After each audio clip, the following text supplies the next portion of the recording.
Hello, all you beautiful writers in training. My name is Abby Collins, and this is Creative Writing Soothes the Tired Soul. This is a podcast where we discuss the benefits of creative writing and how this and escapism intertwine. Since it's our first episode, today we'll be covering the basics. In part 2, we'll be covering more of the basics. And for the rest of the series, we will be discussing how exactly escapism and the basics sort of intertwine. Before we continue, I would like to thank our sponsor, HelloFresh, for sponsoring this podcast. HelloFresh, as the name suggests, sends fresh, easy-to-prepare meal kits right to your door. Use code CREATIVE to get 50% off your first box plus free shipping. Again, that is code CREATIVE. Thank you to HelloFresh for sponsoring this podcast and supporting the show. It really helps fund all the stuff we do. Now, I'm confident, as you know, English majors and English and creative writing fans, that you guys know what creative writing is. For those of you unaware, I'll give a brief summary. Creative writing is a form of self-expression that comes when you put your story to paper, be it poetry or prose, in an attempt to be, creative. In this episode, we'll explain how writing encourages self-expression and builds creativity. We'll talk more about the other basics, as well as how to accurately apply these points to an escapist point of view in future episodes. I promise.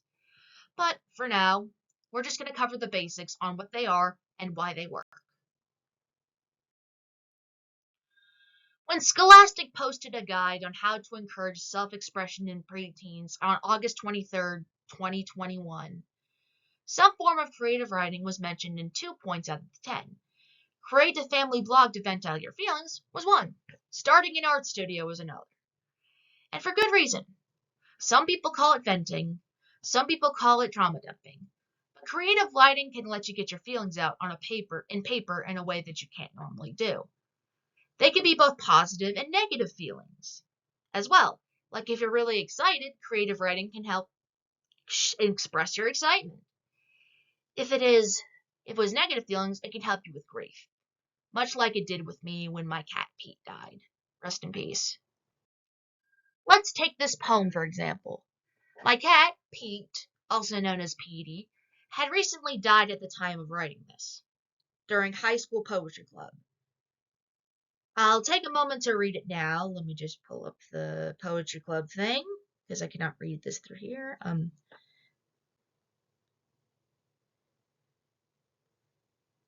The poem was called In Memoriam, and it was written on November 11th, 2021. Silence fills the air as I walk around your former domain. It used to be a place that would make us laugh and smile at your stupidity, but the moon is tense. You aren't here anymore to cry for food. Just moments ago, I heard your frail voice meow for the final time, before breathlessness took hold and you began to fade. I didn't want to believe it, but as my sister finished crying in anguish and the stillness began to take hold, I realized you were really gone. I expressed many feelings with this. I saw him suffering as he went to the vet.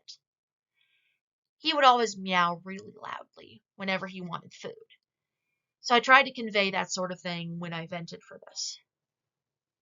It expressed my feelings for a traumatic situation that helped me with the grieving process. By putting these feelings to paper, it allowed me to cope during a really hard time. I've done similar poems for my grandparents who have passed away, as well as for exciting moments, like how a famous song artist noticed my dance recital. It's a good way to express stuff. When you think about creativity, it seems like the most obvious point that we're going to cover. Duh. Of course it's associated with creative writing. It's literally in the name. But, counterpoint, I'd argue that creativity is needed in so many other aspects of life, because it can be used for so many other things. Ever had an aha moment when a problem seemed stuck? That's creative writing at work. Ever needed to find a new solution to something? You guessed it, creativity and creative writing can help with that. And according to Google's analytics, and I mean search up what jobs are creativity used for right now, some jobs that use creativity range from architect to brand management, and from PR management to interior designer. So many careers can use creativity, and creative writing can help train your brain for these sort of jobs. Or, in a more minor sense, win a game of charades for you, technically.